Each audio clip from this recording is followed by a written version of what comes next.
Questions and comments. The Honourable Member for Edmonton. Thank you very much, Mr. Speaker. I want to thank my colleague for South Shore St. Margaret's. He noted that the minister had to have been aware of this corruption over months that he has been in office, in which millions went out the door, in which there were conflicts of interest.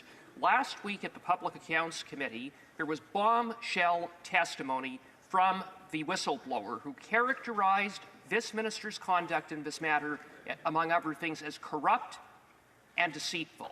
Would the member comment on the testimony of the whistleblower and the whistleblower very specifically pointing the finger at the minister? The Honourable Member. Thank you, Mr. Speaker. That's a great question. And the whistleblower, two whistleblowers, in fact, have been very brave individuals that have come forward to expose this. A year and a half ago, got absolutely no response from the industry minister, got a response from the CFO's department saying this was huge. The minister did nothing till it was public. But that minister, the current minister, had an assistant deputy minister, a senior assistant deputy minister, in every single board meeting where they were voting themselves 82% of the time money for their own companies. In every meeting. It's beyond credulity, beyond believability that the minister claims in a Hogan's Heroes Sergeant Schultz sort of way, I know nothing. He had a senior official in every meeting. That official is obligated to report to the deputy minister and the minister. I don't believe the minister that he knew nothing. I believe the minister was incompetent and enjoyed the featherbedding of his Quebec colleagues on the board.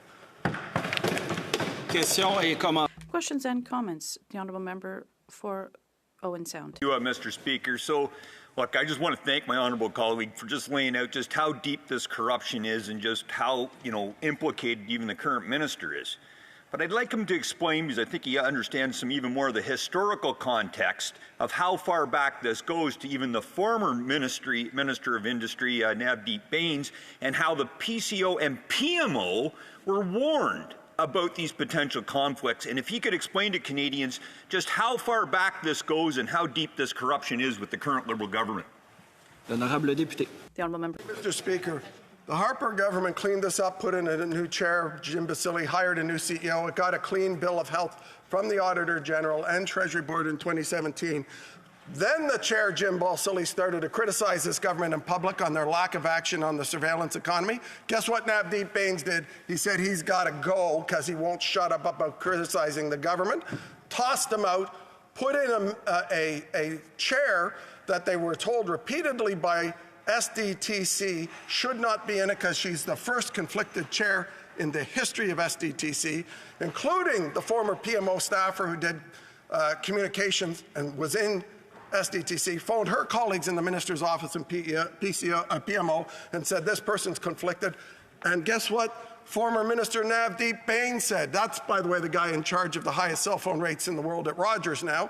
Former Minister Navdeep Bains said, we'll manage the conflict. They sure managed the conflict. They sure managed it with $390 million of taxpayer money going to conflicted directors.